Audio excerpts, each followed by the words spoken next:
नमस्कार, बहुत स्वागत है आपका टीवी 9 भारतवर्ष पे। मैं हूं आपके साथ विपिन चौबे। 5 बज चुके हैं और आज भारत की बड़ी खबरें और वायरल तस्वीरें सच की कसौटी पर परखी जाएंगी। वायरल से लेकर वेरीफाइड तक हर खबर का हिसाब करने जा रहे हैं हम न्यूज काउंटर पर। और न्यूज काउंटर की आज शुरुआत वाली खबर, आप जो आज की सबसे बड़ी खबर है वो है देश के 3 राज्यों में होने वाला उपचुनाव। दतिया का बांकीपुर का जनादेश क्या है और संदेश क्या है, क्योंकि चढ़ावा चोरी से लेकर पेपर लीक तक जबरदस्त सियासी घमासान देखने को इस दौरान मिला है। और इन सुलगते मुद्दों के उठने के बाद पहली बार विधानसभा उपचुनाव हुए हैं। बिहार के बांकीपुर, मध्य प्रदेश के दतिया और गुजरात के मांजुलपुर की तस्वीरें आपके सामने हैं। वैसे तो हर सीट अहम होती है, लेकिन इस उपचुनाव में बांकीपुर और दतिया में जो हो रहा है उसके मायने टटोले जा रहे हैं। जनता ने एक बहुत बड़ा संदेश दिया है और इस संदेश की समीक्षा होनी अभी से शुरू हो गई है।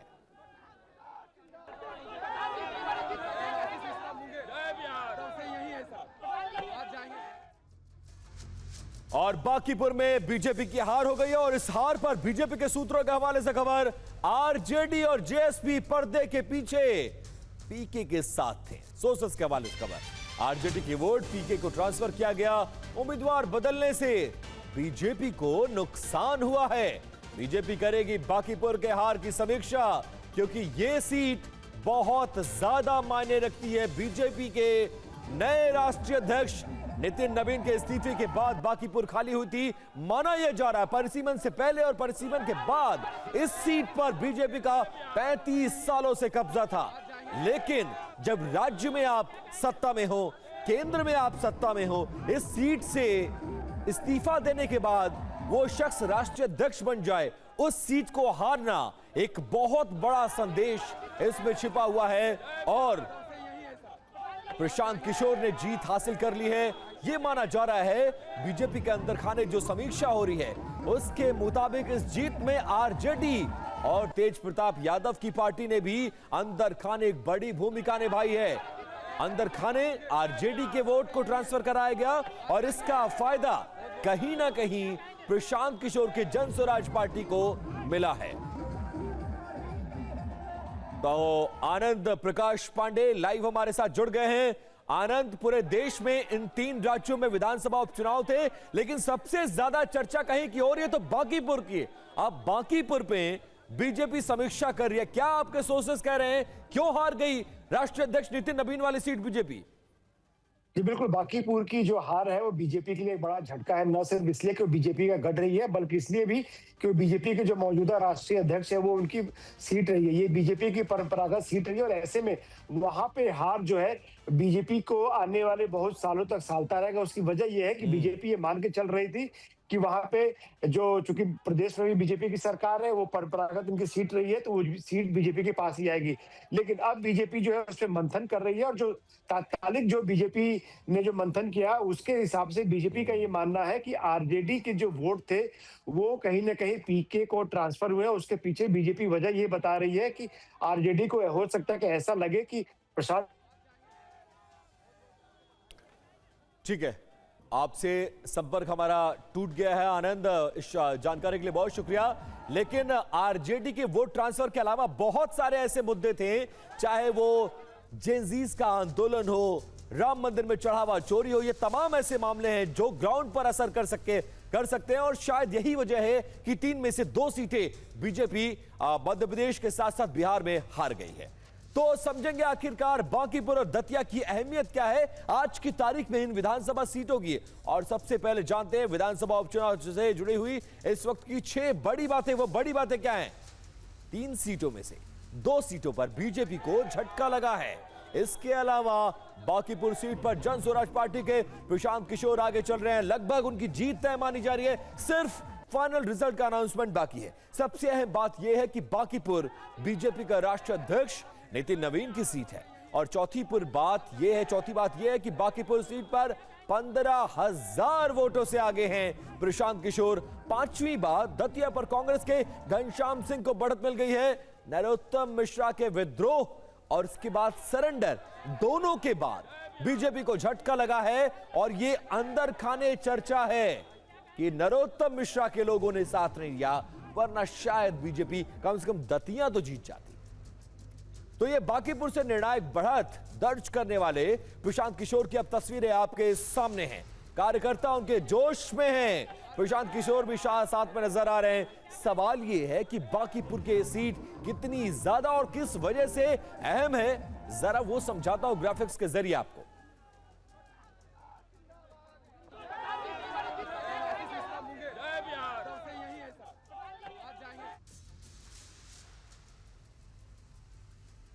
तो देखिए, बीजेपी बांकीपुर क्यों हारी, ये सबसे बड़ा सवाल है और इस सवाल का जवाब हम आपको बताते हैं। उम्मीदवार को लेकर विवाद, पहले अभिषेक कुमार सिन्हा को बनाया गया, फिर लास्ट मोमेंट पे टिकट को बदला गया और उनके पिता का चारा घोटाले में कनेक्शन आने का डर था, फिर भी नीरज सिन्हा को उतारा गया। दूसरी वजह कम मतदान को माना जा रहा है क्योंकि 34% के आसपास मतदान हुआ था। तीसरी बड़ी वजह प्रशांत किशोर का प्रभाव भी बहुत ज्यादा अहम फैक्टर, उनका एक्सपीरियंस, उनका वोकल होना, उनका पढ़े लिखे होना, ग्राउंड पर पकड़ होना, ये तमाम फैक्टर्स बहुत ज्यादा मायने रखे हैं। चौथी बात, बिहार में भरत तिवारी एनकाउंटर का मामला अगड़ी जाति में बहुत तेजी के साथ विस्तार किया है और इसमें सरकार के लिए यह सेटबैक शामिल हुआ है और इसी के चलते बांकीपुर बिहार में बीजेपी हारती नजर आई है। अब मध्य प्रदेश के दतिया विधानसभा सीट पर भी बीजेपी पिछड़ती नजर आ रही है। कांग्रेस उम्मीदवार घनश्याम सिंह बहुत ज्यादा आगे चल रहे हैं। उनका मुख्य मुकाबला यहां पर बीजेपी के आशुतोष तिवारी से था।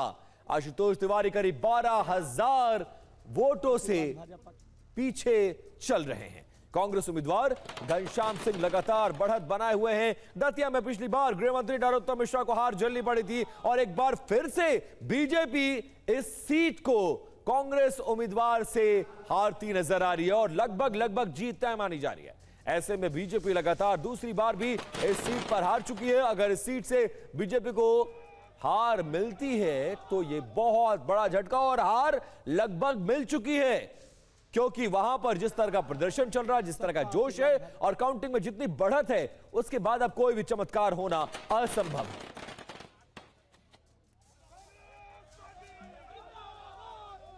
तो ये सेलिब्रेशन की तस्वीरें आप देखिए। बांकीपुर से लेकर दतिया मध्य प्रदेश तक सिर्फ 3 सीटें ऐसी थी जहां पर चुनाव हुआ जिसमें से 2 बीजेपी हार गई है, जबकि गुजरात वाली सीट बीजेपी जीत गई है। अब दतिया में क्यों हारी, क्योंकि बांकीपुर मैंने आपको बताया। अब ये समझिए कि दतिया में क्यों हारी, क्योंकि नरोत्तम मिश्रा का टिकट करने पर बहुत ज्यादा उनके सपोर्टर्स में असंतोष था। पार्टी के खिलाफ प्रदर्शन भी हुआ। बीजेपी कार्यकर्ताओं का आंतरिक विद्रोह इसके लिए वजह बताया जा रहा है। बूथ लेवल पर बीजेपी का मैनेजमेंट कमजोर साबित हुआ और कार्यकर्ताओं में उत्साह की कमी रही। आजाद समाज पार्टी ने बीजेपी का जमकर वोट काटा है, जिसका असर अब दतिया में देखने को मिल रहा है। अब खबर बदलते हैं और ब्रांडिंग चेंज करते हैं और आपको लेकर चलते हैं झारखंड।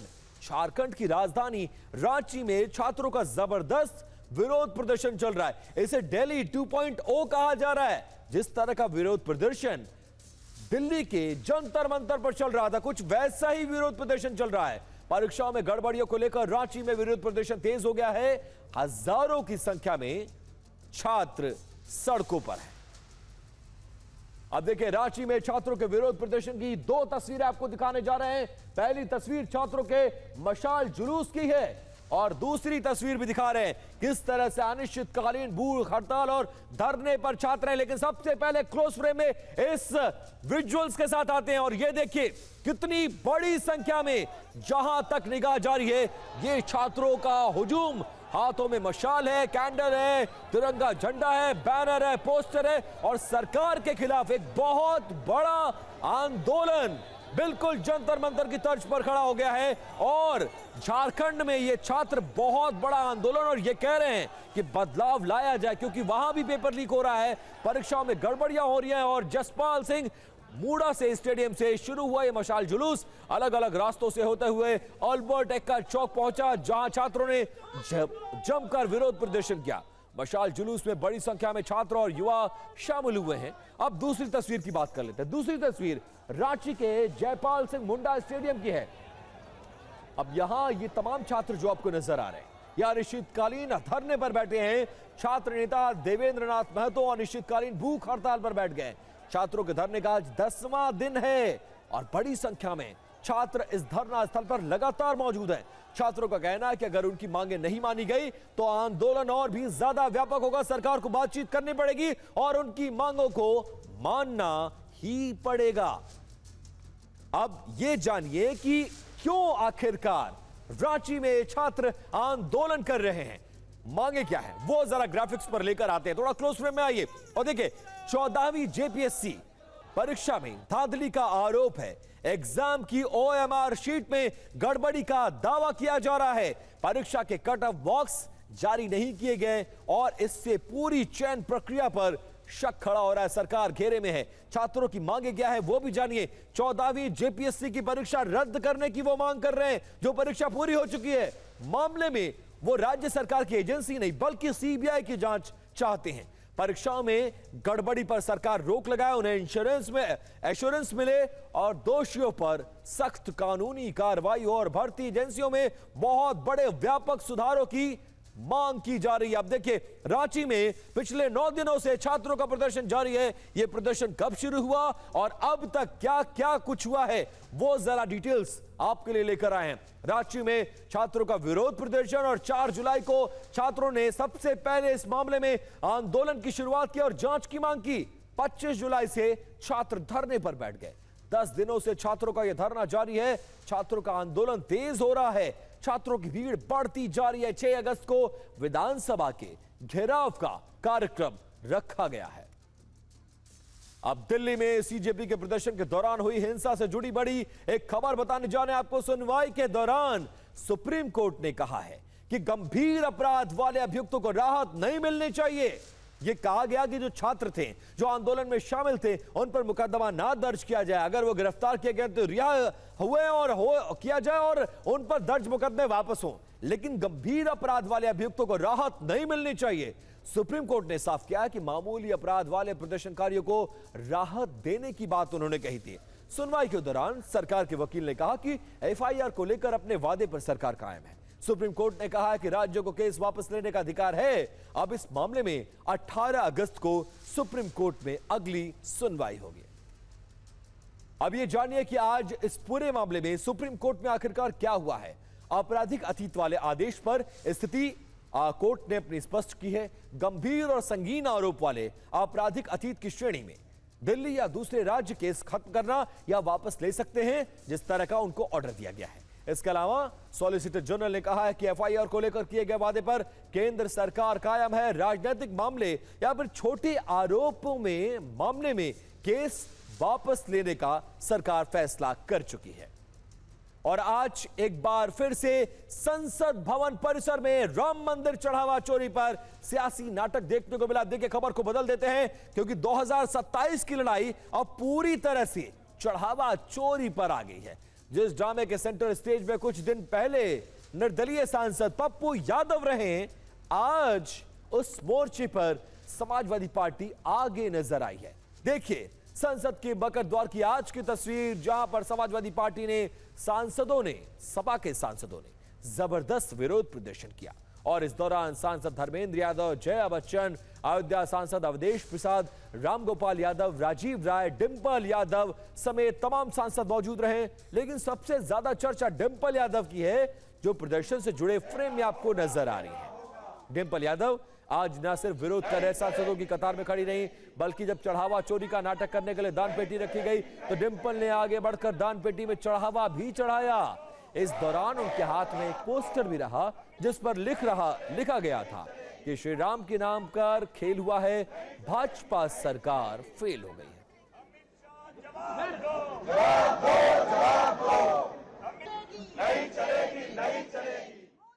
तो इस सियासी नाटक में चढ़ावा चढ़ गया है। फिर समाजवादी पार्टी के सांसद जमीन पर बैठ गए और चढ़ावा बैठकर गिनने लगे। वहां पर नोटों की गिनती वैसे ही जैसे स्ट्रांग रूम में हुआ करती थी। और इस दौरान डिंपल यादव भी वहां जमीन पर बैठी नजर आई। और इस दौरान जो बॉक्स रखा गया था, दान पत्र रखा गया था, उसमें सांसदों ने जो पैसा चढ़ाया उसकी काउंटिंग हो रही है और उसके बाद ये पूरा ड्रामा संसद परिसर में मकर द्वार के सामने चलता रहा। नोट गिनने के बाद अयोध्या से समाजवादी पार्टी के सांसद अवधेश प्रसाद ने चढ़ावा कैमरे के सामने लहराया, दिखाया, नोटों को दिखाते नजर आए।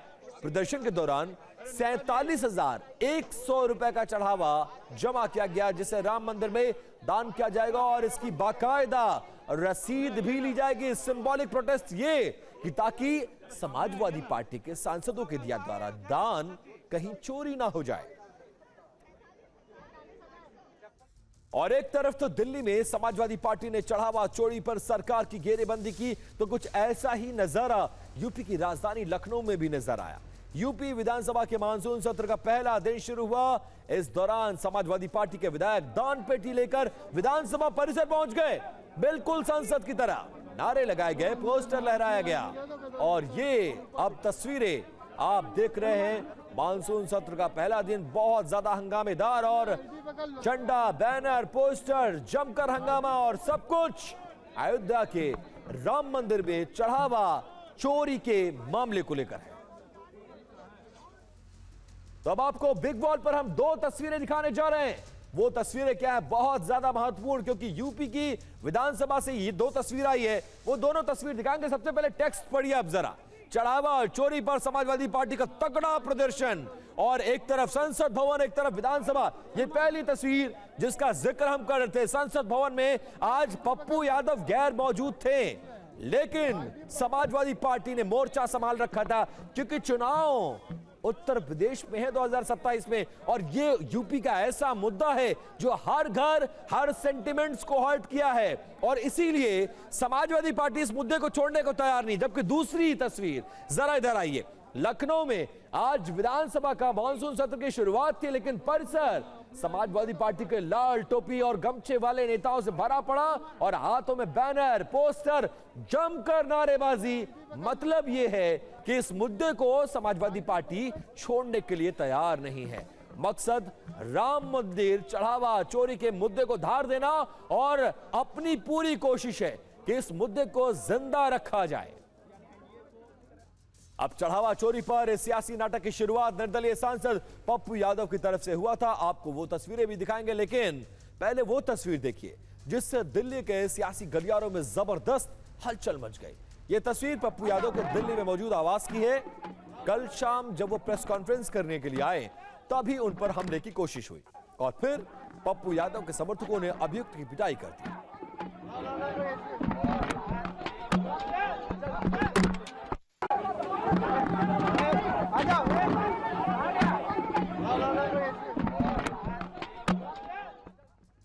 अब मारपीट का यह सिलसिला आवास के अंदर से बाहर तक जारी रहा। पप्पू यादव के समर्थकों ने अभियुक्त को तब तक नहीं छोड़ा जब तक दोनों अभियुक्तों को पुलिस के हवाले नहीं कर दिया गया। पप्पू यादव की तरफ से आरोप लगाया गया कि उन पर चाकू से हमले की कोशिश हुई है। अभियुक्त सुमित और हैप्पी की तरफ से दावा किया गया कि वो सनातन के अपमान की वजह से नाराज थे। अब आपको वो तस्वीर दिखाते हैं जिस पर यह सारा बवाल हुआ। ये पप्पू यादव है जो कि 31 जुलाई को संसद भवन परिसर के अंदर पुजारी के भेष में पहुंचे थे। उनकी इस भेष पर विवाद है, क्योंकि चढ़ावा जो चोरी हुई वो पुजारियों ने नहीं किया, वो कर्मचारियों ने किया जिनकी ड्यूटी काउंटिंग सेंटर के अंदर थी। और इस तरह के भेष के जरिए पप्पू यादव ने यह संदेश दिया कि राम मंदिर की चढ़ावा चोरी का मामला जो है वो पुजारियों ने लिया, इसीलिए पूरे देश भर में इन पर मुकदमे दर्ज किए जा रहे हैं। और उन पर हमला करने वाले भी यही बात कह रहे हैं कि इस भेष के जरिए, इस संदेश और नाटक के जरिए उन्होंने सनातन का अपमान किया है। तो लखनऊ से लेकर दिल्ली तक चढ़ावा चोरी पर सियासी घमासान मचा हुआ है। उस दिन भी और आज भी चढ़ावा चोरी पर चल रहे इस सियासी नाटक में समाजवादी पार्टी बहुत ज्यादा सक्रिय है। लेकिन आज समाजवादी पार्टी के राष्ट्रीय महासचिव राम गोपाल यादव ने जो कहा, उससे पप्पू यादव को सोचना पड़ेगा जो उन्होंने किया वो सही था या फिर गलत था। लेकिन पहले वो बयान सुनिए। देखिए, वो गलत था, क्योंकि जो राम मंदिर में चोरी हुई है उससे संतों का कोई वास्ता नहीं, तो बेसिकली गलत चीज थी, होना नहीं चाहिए था। अब चलिए न्यूज काउंटर में खबर को बदलते हैं और अब बात करने जा रहा है बीजेपी के पूर्व सांसद बृजभूषण शरण सिंह की। आखिरकार ये देखिए, जरा ब्रांडिंग देखिए, बृजभूषण सिंह आखिरकार बरी हो गए और अगला उनका कदम क्या होने वाला, क्योंकि यूपी में चुनाव होने वाले हैं, बहुत कुछ हो रहा है। आज कई तरह के रंग में नजर आए, कभी वो भावुक हुए, कभी कॉन्फिडेंट हुए, कभी चुनौती देते नजर आए हुए। बीजेपी के पूर्व सांसद बृजभूषण शरण सिंह, जिन्हें महिला पहलवानों के यौन शोषण केस में बड़ी राहत मिली है, दिल्ली की राउज एवेन्यू कोर्ट ने उन्हें बरी कर दिया है। सुनवाई के दौरान बृजभूषण शरण सिंह और रेसलिंग फेडरेशन ऑफ इंडिया के पूर्व सचिव विनोद तोमर कोर्ट में मौजूद रहे। 2 जुलाई 2026 को दोनों पक्षों की दलीलें पूरी होने के बाद अदालत ने अपना फैसला सुरक्षित रख लिया था। कोर्ट ने आज फैसला सुनाते हुए कहा कि बृजभूषण शरण सिंह को बरी किया जाता है। राउज एवेन्यू कोर्ट ने बृजभूषण शरण सिंह के साथ विनोद तोमर को भी इस पूरे मामले में उन पर जो तमाम आरोप लगे थे, जिनमें यौन शोषण भी एक आरोप था, उन तमाम आरोपों से बरी कर दिया। जो ओलंपियंस थे, जो खिलाड़ी थे, आप पर आरोप लगा रहे थे, अब उनको कैसे देखते हैं? उनकी जो बातें थी, जो आरोप थे, पूरी तरीके से झूठे साबित हुए। अच्छा होगा कि अब आप उन्हीं से बात करिए इस विषय में कि उनको क्या फील हो रहा है। अच्छा होगा कि उनसे बात करिए, उनको क्या फील हो रहा है। तमाम लोग मेडल बहाने के लिए गए थे, उनसे बात करिए। तमाम बड़े बड़े लोग उनके साथ थे, उनसे बात करिए कि उनको क्या फील हो रहा है। खेल का बहुत नुकसान हुआ है, आपका भी बहुत नुकसान हुआ है इसको लेकर के। सांसद का आपका टिकट नहीं मिला था, अब क्या आगे भी राजनीति में आप दोबारा इलेक्शन लड़ना चाहेंगे? भाई कितना नुकसान हुआ खेल का और आपका? ना खेल का नुकसान होने दिया जाएगा, ना हमारा नुकसान होगा। हमारा कोई नुकसान नहीं हुआ है। हमारे बेटे सांसद बन गए और आप भी मुझे नहीं जानते थे इस घटना के पहले, आप भी नहीं मिले थे। अब आपसे जान पहचान हो गई तो मेरा तो फायदा हो रहा है। अब ये जानिए कि बृजभूषण शरण सिंह को कोर्ट से राहत क्यों मिली और केस में क्या क्या कुछ हुआ। 18 जनवरी 2023 को यह पूरा मामला सामने आया। 30 पहलवानों ने, महिला पहलवानों ने जंतर मंतर पर बृजभूषण शरण सिंह के खिलाफ धरना किया और बृजभूषण पर यौन शोषण के आरोप लगाए। खेल मंत्रालय ने इस पूरे मामले में जांच के लिए कमेटी का गठन किया। 21 अप्रैल 2023 को पुलिस थाने में मामले को दर्ज कराया गया। 28 मई को पहलवानों ने दिल्ली में मार्च निकाला। 30 मई को पहलवान अपने मेडल बहाने लौटाने पहुंच गए। 7 जून को केंद्रीय खेल मंत्री और पहलवानों की बैठक हुई। 15 जून को दिल्ली पुलिस ने मामले में चार्जशीट दाखिल किया। मई 2024 में राउज एवेन्यू कोर्ट में आरोप तय हुए। 1133 दिनों के दौरान कोर्ट में 127 बार सुनवाई हुई। बृजभूषण शरण सिंह को कोर्ट ने आखिरकार आज इस पूरे मामले में बरी कर दिया। अब महिला पहलवानों को सड़क पर उतरकर बृजभूषण सिंह के खिलाफ एफआईआर कराना पड़ा था। हमने ये कहा है उन्होंने कि हमने उम्मीद नहीं छोड़ी और पहलवान अपनी लड़ाई जारी रखेंगे। कोर्ट के फैसले को अब वो आगे चुनौती देंगे। विनेश फोगाट, जो कि महिला पहलवान आरोप लगाने वाली थी, उन्होंने ये तमाम बातें कही है। अब खबर को बदलने जा रहे हैं और बात करने जा रहे हैं आधे हिंदुस्तान में सैलाब का सितम नजर आ रहा है। उत्तर से लेकर दक्षिण और पूरब से लेकर पश्चिम तक जल विस्फोट से हाल बेहाल है। बारिश की विनाशलीला देश के कई राज्यों में चल रही है। आपको हर तस्वीर दिखाएंगे और बताएंगे कैसे दिल्ली में तेज बारिश के चलते मकान की छत गिर गई है। यूपी के चंदौली में तेज बहाव के साथ बह गया युवक, फिर क्या हुआ दिखाएंगे आपको। साथ ही असम में बाढ़ से बर्बादी का मंजर भी आपके सामने होगा। महाराष्ट्र के भिवंडी में कैसे गड्ढे से बैलेंस बिगड़ने पर हो गई महिला की मौत और जम्मू कश्मीर में दरकते पहाड़ और केरलम में जलमग्न होते घर। पूरी जानकारी के साथ आपको दिखाते हैं। अब उत्तर पूर्वी दिल्ली के उस्मानपुर इलाके में दर्दनाक हादसा हो गया। एक पुराने और जर्जर मकान की छत गिर गई है। इस हादसे में 2 लोगों की मलबे में दबने से मौत हो गई। मृतकों की पहचान टिंकू और उनकी पत्नी उर्मिला के रूप में हुई है। दोनों मूल रूप से उत्तर प्रदेश के रहने वाले थे।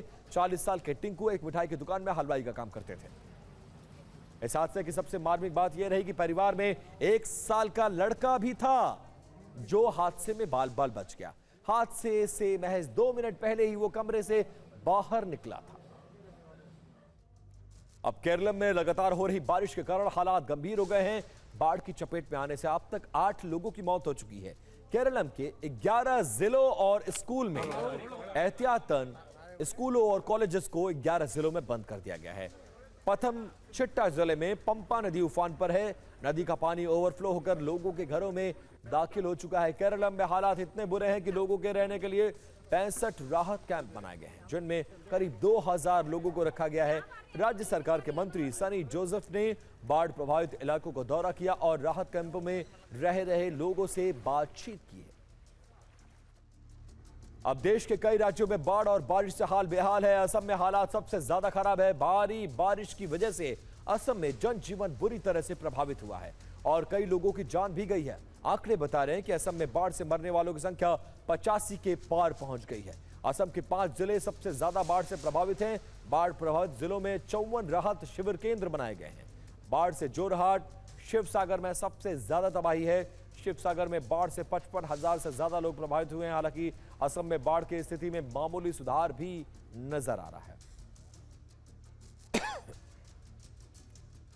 अब आपको जम्मू कश्मीर के पुंछ की तस्वीरें दिखाने जा रहे हैं, जहां पर लैंडस्लाइड से भीषण तबाही हो गई। कई घरों को काफी नुकसान पहुंचा है। तबाही की ये तस्वीरें पुंछ के सुरहोती गांव की हैं, जहां भारी बारिश के बाद हुई लैंडस्लाइड में कई मकान ढह गए और कई मकानों में दरारें भी आ गई। पुंछ से आए लैंडस्लाइड की घटनाएं आपके सामने हैं।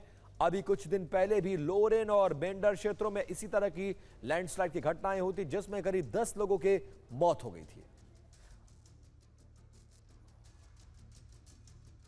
पुलिस और स्थानीय प्रशासन और एसडीआरएफ की टीमें राहत और बचाव कार्य में जुट गई हैं। लोगों से फनते नालों और नदियों और संवेदनशील पहाड़ी रास्तों पर नहीं जाने की अपील की जा रही है। अब उत्तर प्रदेश के चंदौली में भी एक बड़ा हादसा टल गया है। राजदरी वाटरफॉल में नहाने उतरा युवक तेज बहाव में बह गया। पानी में करीब 50 मीटर तक बहने के बाद युवक चट्टान पर फंस गया। ग्रामीणों ने अपनी जान जोखिम में डालकर जैसे तैसे युवक को बचाया है और घटना के बाद इलाके में अफरा तफरी मच गई। राजदरी वाटरफॉल में नहाने पर फिलहाल रोक है। आसपास पुलिस भी तैनात रहती है। बावजूद इसके कुछ लोग वाटरफॉल में उतरकर नहाने लगते हैं। इस घटना से प्रशासन की मुस्तैदी पर सवाल खड़े हुए हैं। अब महाराष्ट्र के ठाणे में सड़क के गड्ढे ने एक महिला की जान ले ली। हालांकि हादसा जो हुआ है वो ठाणे और भिवंडी रोड पर हुआ है। महिला अपने पति के साथ फ्लैट देखने के लिए जा रही थी। रास्ते में महिला की स्कूटी फिसल गई। इससे संतुलन बिगड़ा और पति और पत्नी नीचे गिर गए। इसी दौरान पीछे से आ रहे ट्रक ने महिला को कुचल दिया। मौके पर ही महिला की दर्दनाक मौत हो गई।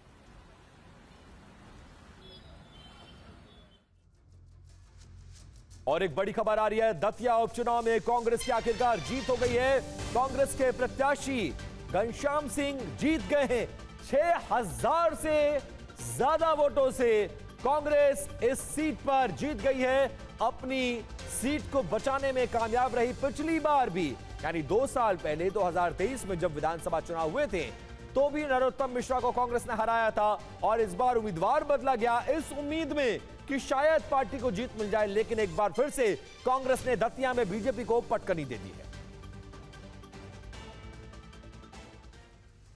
अब खबर को बदलते हैं और आपको बताते हैं कि अरुणाचल प्रदेश के सीएम पेमा खांडू पर लगे आरोपों का एक बड़ा मामला सामने आया है। सुप्रीम कोर्ट में सीबीआई ने यह कहा कि मामले में राज्य सरकार सहयोग नहीं कर रही है। सुप्रीम कोर्ट में जमा स्टेटस रिपोर्ट पर सीबीआई ने यह तमाम बातें कही है। पेमा खांडू के खिलाफ सरकारी ठेकों के आवंटन में गड़बड़ी के आरोप हैं। पेमा खांडू पर परिवार से जुड़ी कंपनियों को ठेके देने का आरोप है। सीबीआई कर रही है इसी ठेकों में गड़बड़ी के आरोपों की जांच। दरअसल सीबीआई ने स्टेटस रिपोर्ट में कहा कि जांच के लिए जरूरी रिकॉर्ड पेश करने के लिए मामले में राज्य सरकार की तरफ से सहयोग नहीं किया जा रहा है। सुप्रीम कोर्ट ने राज्य के चीफ सेक्रेटरी और प्रिंसिपल सेक्रेटरी को 24 अगस्त को व्यक्तिगत तौर पर सुप्रीम कोर्ट में पेश होने के लिए कहा है।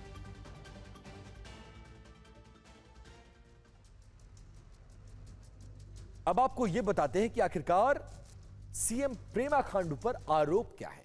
राज्य में सरकारी ठेकों के आवंटन में गड़बड़ी के आरोप हैं। खांडू और उनकी पत्नी और रिश्तेदारों की कंपनियों को मिले हैं ठेके। 10-12 सालों में करीब 1270 करोड़ के ठेके दिए गए। सुप्रीम कोर्ट ने मामले की जांच का जिम्मा सीबीआई को सौंपा है। जांच को लेकर सीबीआई ने सुप्रीम कोर्ट में अपनी स्टेटस रिपोर्ट दाखिल की है। स्टेटस रिपोर्ट में सीबीआई ने कहा कि राज्य सरकार जांच में सहयोग नहीं कर रही है और उनको रिकॉर्ड नहीं दे रही है। जरूरी रिकॉर्ड पेश करने में राज्य सरकार किसी तरह से सहयोग नहीं कर रही है। राज्य के चीफ सेक्रेटरी, प्रिंसिपल सेक्रेटरी को 24 अगस्त को सुप्रीम कोर्ट में पेश होने के आदेश दिए गए हैं। और एक और बड़ी खबर आ रही है, देखिए बांकीपुर में प्रशांत किशोर जीत की तरफ आगे बढ़ गए हैं। प्रशांत किशोर ने बीजेपी प्रत्याशी नीरज सिन्हा को हरा दिया है और जीत गए हैं प्रशांत किशोर। 18,000 से ज्यादा वोटों से जीते हैं प्रशांत किशोर और ये जीत के बहुत मायने हैं, क्योंकि बीजेपी के राष्ट्रीय अध्यक्ष नितिन नवीन की खाली हुई सीट पर प्रशांत किशोर ने जीत हासिल किया और अपनी पार्टी का खाता खोला है। और इस खबर के साथ कहना होगा कि न्यूज काउंटर में आज सिर्फ इतना ही। कल फिर इसी वक्त हमारा दिन भर की खबरों से होगा एनकाउंटर। तब तक आप देखते रहिए न्यूज काउंटर। धन्यवाद, नमस्कार।